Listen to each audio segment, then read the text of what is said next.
नमस्कार, मैं doctor Dilip Kumar, assistant professor, guest faculty, Vidya Bhavan Mahila college Siwan एवं काउंसलर NOU पटना। छात्रों, आज हम क्रांतिकारी आंदोलन के बारे में पढ़ेंगे। इसके बारे में एक सवाल आता है कि 1905 से 1947 ईस्वी के मध्य क्रांतिकारी आंदोलन के कारणों एवं क्रांतिकारी आंदोलन पर एक संक्षिप्त परिचय लिखें। तो आइए हम लोग क्रांतिकारी आंदोलन के बारे में जानते हैं।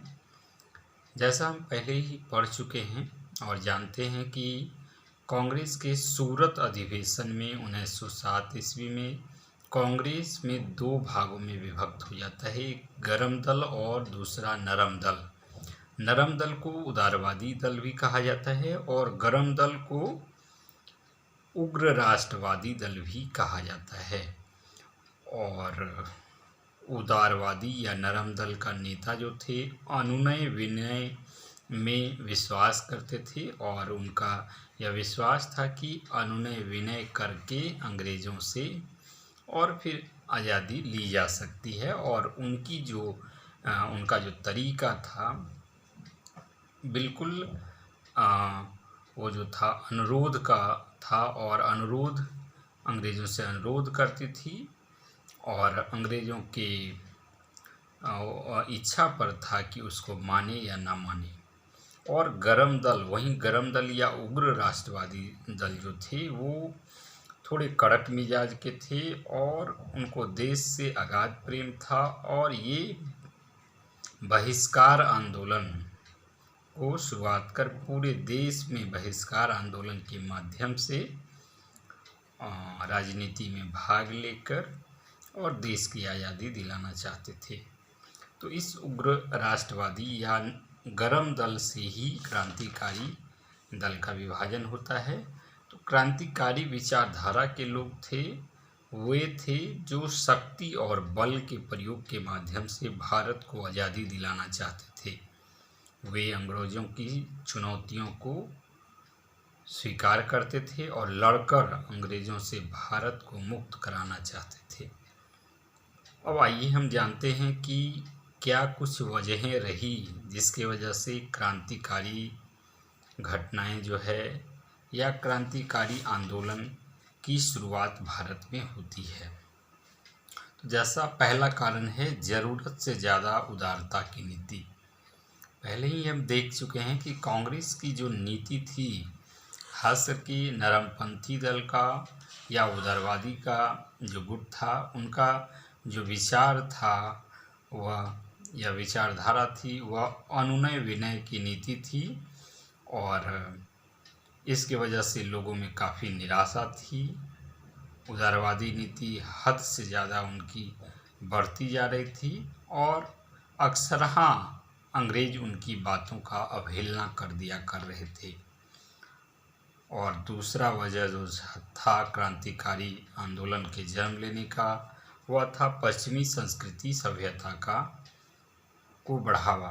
तो उदारवादी दल के कई नेता भी पश्चिमी संस्कृति को बढ़ावा दे रहे थे, जिसमें फिरोज शाह मेहता एवं अन्य नेता भी थे। वो अंग्रेज़ों को खुश करने के लिए पश्चिमी संस्कृति सभ्यता को बढ़ावा दे रहे थे। वहीं उसके विरोध में कई भारत के ऐसे नेता थे जो उनके विरोध में थे।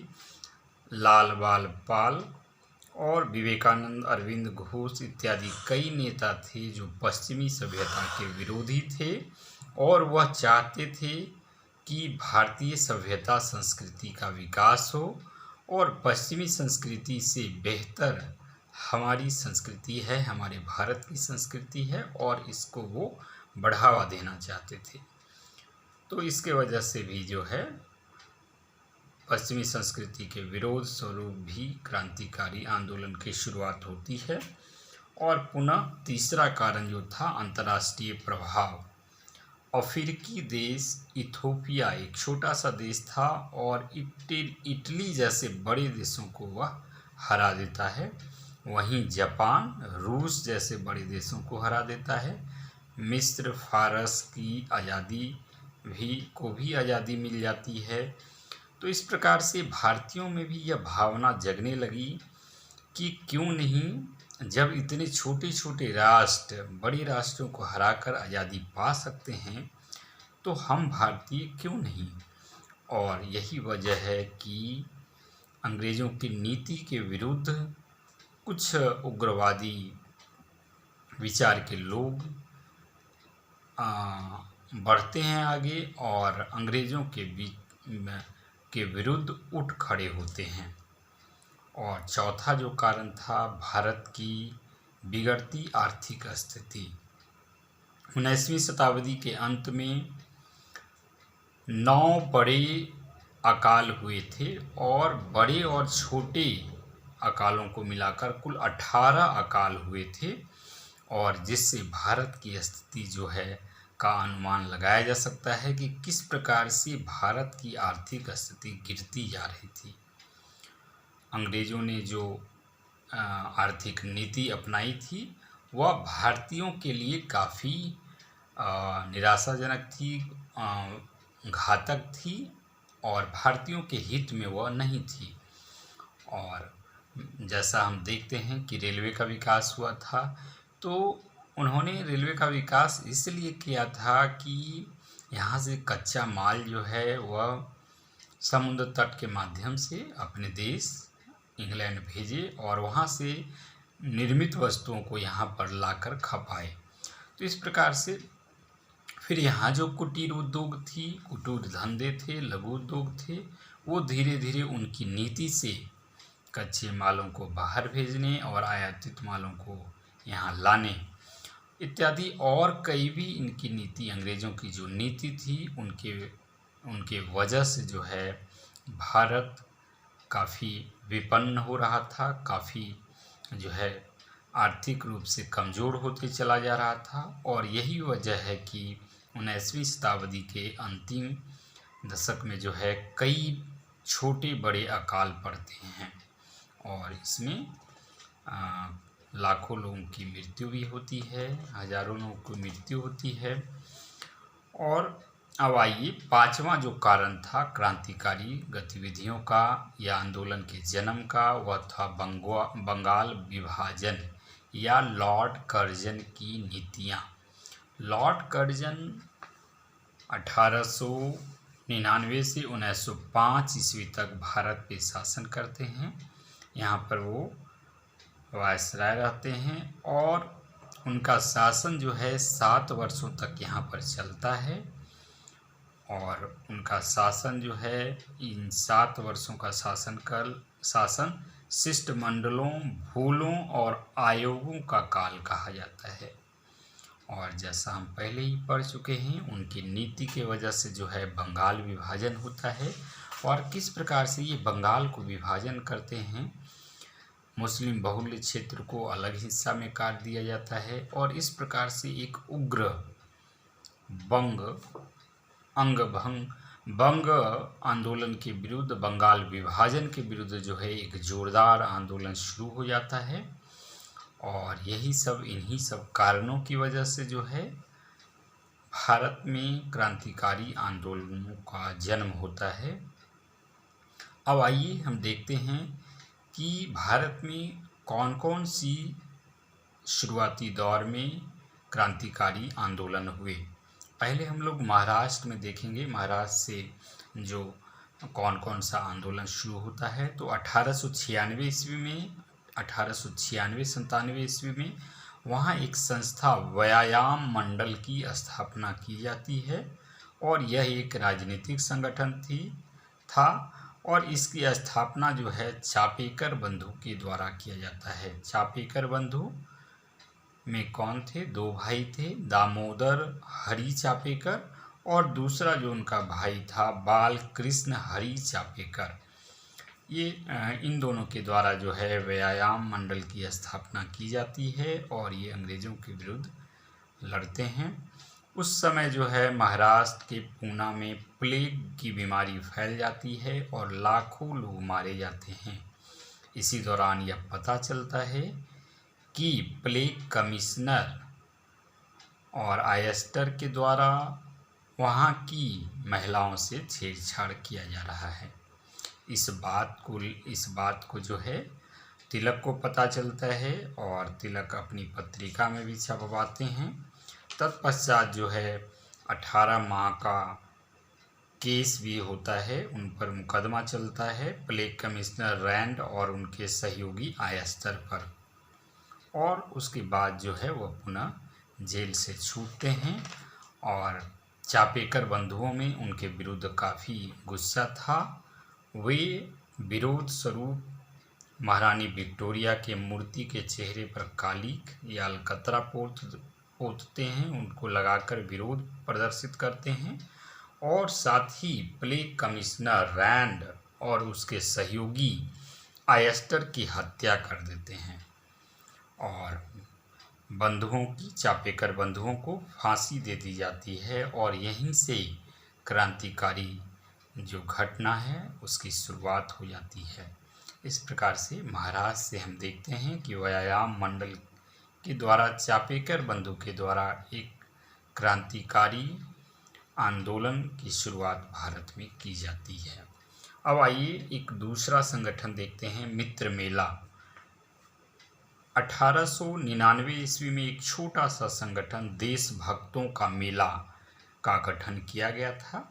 तत्पश्चात 1900 ईस्वी में मित्र मेला नामक संगठन को बनाया गया बीडी सावरकर के द्वारा, और उसके बाद 4 साल के बाद अभिनव भारत की स्थापना उनके द्वारा की जाती है, वो बीडी सावरकर के द्वारा। बीडी सावरकर इनका पूरा नाम विनोद दामोदर सावरकर था, और उसके बारे में आइए हम लोग जानते हैं थोड़ा सा उनके प्रारंभिक ज़िंदगी के बारे में। वो काफ़ी एक बड़े जो हैं स्वतंत्रता संग्राम के बड़े लड़ाकू थे, और बचपन से ही वो काफ़ी पढ़ने में, उनका जन्म पहले जानते हैं हम लोग। उनका जन्म जो है बीडी सावरकर या विनोद दामोदर सावरकर का जन्म नासिक में हुआ था।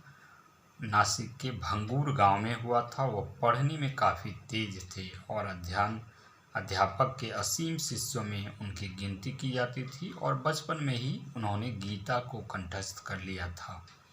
और तिलक की पत्रिका केसरी को उनको पढ़ने का मौका मिला उनको, और उन्होंने पढ़ा, और गणेश दामोदर सावरकर, अपने भाई गणेश दामोदर सावरकर को भी उसने ये पत्रिका, केसरी पत्रिका दी पढ़ने के लिए। इसमें प्रेरणादायक लेख और देशभक्ति के लेख छपे होते थे।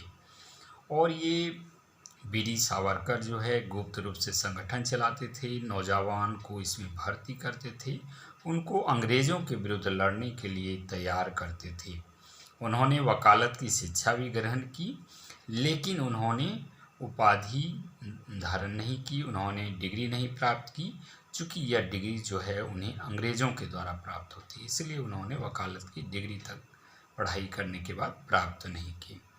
तत्पश्चात जो है तिलक को उनके संगठन बीडी सावरकर के संगठन अभिनव भारत के बारे में पता चलता है, और वो उन्हें पढ़ने के लिए प्रोत्साहित करते हैं। उनकी सलाह पर वो लंदन जाते हैं, और लंदन प्रस्थान करने के समय बीडी सावरकर को अभिनव भारत के सदस्य और यहाँ तक कि तिलक भी उनको छोड़ने आते हैं। और जैसा हम लोग जानते हैं कि उस समय पानी का जहाज़ ही हुआ करता था, हवाई जहाज़ नहीं हुआ करता था, तो लंदन वो पानी के जहाज़ से जाते हैं, और उस जहाज़ का नाम था पारसिया जहाज़। पारसिया नामक जहाज़ से वो लंदन रवाना होते हैं 1906 ईस्वी में, अभिनव भारत के सदस्य, और खुद तिलक जी भी उन्हें छोड़ने आते हैं। और वहाँ पर श्याम प्रसाद वर्मा के द्वारा जो है इंडिया हाउस की स्थापना की गई। वहाँ पर वो बीडी सावरकर पहुँचते हैं, और ये श्याम प्रसाद वर्मा के द्वारा India home rule league society की भी स्थापना की गई थी। तिलक ने श्याम प्रसाद वर्मा को अभिनव ये बीडी सावरकर के बारे में बताया कि वो जा रहे हैं पढ़ने के लिए, उनके लिए स्कॉलरशिप की भी व्यवस्था और रहने इत्यादि की व्यवस्था की जाए। और इस प्रकार से वो बीडी सावरकर जो है वहाँ पर पहुँचते हैं, लंदन पहुँच जाते हैं और वहाँ पर जो है इंडिया हाउस में रहते हैं वो। और उनकी जो योजना होती है कि लंदन पहुंचकर वो अपने संगठन के लिए अभिनव उनकी सोसाइटी अभिनव भारत जो है उसके लिए नए नए हथियार खरीदे और गुप्त तरीके से उसको भारत भेजे, ताकि उन हथियारों से अंग्रेज़ों के विरुद्ध जो है लड़ाई चलाया जा सके। 1857 की जैसी ही एक बड़ी क्रांति की जा सके। और ऐसा हुआ भी। उनके द्वारा पुस्तक में, किताब में छुपाकर पिस्तौल भेजी गई भारत, और अंग्रेज़ों को पता तक भी नहीं चला। और उनके लंदन जाने के उपरांत उनके भाई गणेश दामोदर सावरकर जो है उनके कार्यों का कमान संभालते हैं। लेख, कविता इत्यादि जो है वो लिखते रहते हैं। और शिवाजी की गुरिल्ला जो पद्धति थी उसको अपनाकर गुरिल्ला पद्धति के माध्यम से अंग्रेज़ों को हराने की बात कहते हैं। और तत्पश्चात जो है बाद में उन पर गणेश दामोदर सावरकर पर आरोप लगाकर उनको गिरफ्तार भी किया जाता है। अब आइए, बीडी सावरकर लंदन पहुंच चुके हैं और उनकी मुलाकात जो होती है और किन किन व्यक्तियों से होती है। श्यामजी कृष्ण वर्मा से उनकी मुलाकात हो चुकी थी। इसके अलावा मदन लाल ढींगरा, लाला हरदयाल, ज्ञानचंद्र वर्मा इत्यादि लोगों से उनकी मुलाकात वहाँ पर होती है। और इंडिया हाउस में वो क्रांतिकारी गतिविधियों को आगे बढ़ाते हैं।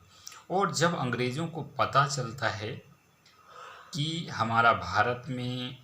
भारत हमारा उपनिवेश है, लेकिन भारत के ही लोग हमारे देश में लंदन में आकर इस प्रकार की गतिविधियां कर रहे हैं, तो उनके होश उड़ जाते हैं। अंग्रेज़ दांतों तले उंगलियां दबा लेते हैं और वो इंडिया हाउस पर छापामारी करते हैं।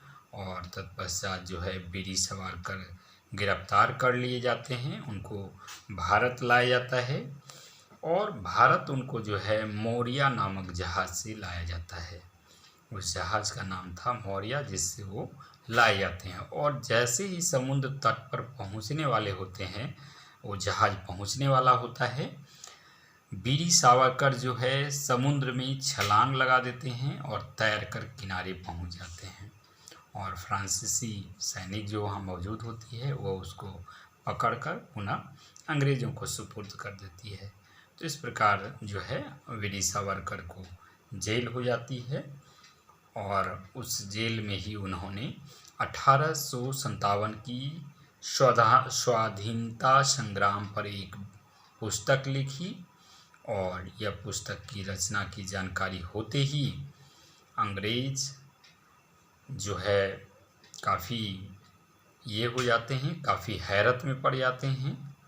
और उनको लगता है कि बीडी सावरकर कितना बड़ा देशभक्त है, जो कि लंदन में जाकर इस तरह की गतिविधियां करता है, पुनः आता है तो जहाज़ से कूदकर समुद्र में तैरकर किनारे जाता है और पुनः जेल में किताबें लिखता है 1857 की क्रांति पर, ताकि लोग इसके बारे में जानें और एक और बड़ी क्रांति हो और अंग्रेज़ों को भारत से भगाया जा सके।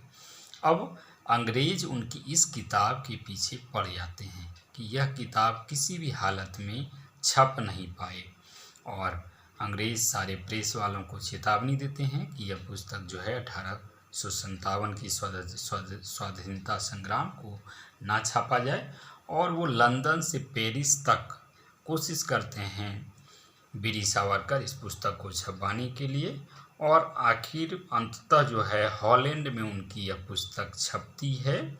और 1857 पर यह एक काफ़ी अच्छी पुस्तक है, एक सटीक जानकारी वाली पुस्तक, बेहतरीन पुस्तक है। और आज भी इसकी जो प्रति है मौजूद है। यह 1857 की क्रांति पर जो है उसी को पढ़कर या उसी के आधार पर अन्य लोग किताब लिखते हैं या रचना करते हैं। अब आइए उसके बाद जो हम लोग देखते हैं एक और अन्य गुट जो है वह नासिक षड्यंत्र के बारे में जानते हैं। नासिक षड्यंत्र केस। तो नासिक में जो है जिला मजिस्ट्रेट जैक्सन उसकी हत्या जो है कारवे गुट के अनंत लक्ष्मण कन्हारी के द्वारा कर दी जाती है और ये जिला मजिस्ट्रेट जैक्सन की हत्या दिसंबर 1909 ईस्वी में की जाती है और कारवे के गुट के सदस्यों कन्हारी कृष्णा जी इत्यादि को गिरफ्तार कर लिया जाता है 1909 ईस्वी में और 1911 ईस्वी में उन्हें फांसी दे दी जाती है। कन्हारी अनंत लक्ष्मण कन्हारी कृष्ण जी इत्यादि लोगों को जो है कई लोगों को फांसी दे दी जाती है और जब नासिक का फैसला आता है तब सावरकर को रिहा किया जाता है। इस प्रकार आज हमने देखा कि किस प्रकार से क्या क्या कारण रहे जिसके वजह से भारत में क्रांतिकारी आंदोलन का जन्म हुआ और किस प्रकार से महाराज से चापेकर बंधुओं के द्वारा व्यायाम मंडल की स्थापना कर एक क्रांति गतिविधियों को क्रांतिकारी आंदोलन को जन्म दिया जाता है और पुनः जो है वीडी सावरकर के द्वारा देशभक्तों का मेला मित्र मेला और उसके 4 वर्ष के बाद जो है 1900 ईस्वी में एक बड़ा संगठन मित्र मेला और उसके 4 वर्ष बाद यानी 1904 ईस्वी में अभिनव भारत की स्थापना की जाती है और किस प्रकार से उनके द्वारा जो है लंदन जाकर और गतिविधि चलाई जाती है, क्रांतिकारी आंदोलन चलाया जाता है और तत्पश्चात जो है नासिक षड्यंत्र केस के बारे में भी हम लोगों ने देखा कि किस प्रकार से वहाँ के जिला मजिस्ट्रेट जैक्सन की हत्या अनंत लक्ष्मण कान्हेरे जो कारवे गुट के थे उनके द्वारा की जाती है। अगले कक्षा या वीडियो में हम लोग और भी जो क्रांतिकारी घटनाएं घटी थी भारत में उसके बारे में विस्तार पूर्वक से पढ़ेंगे।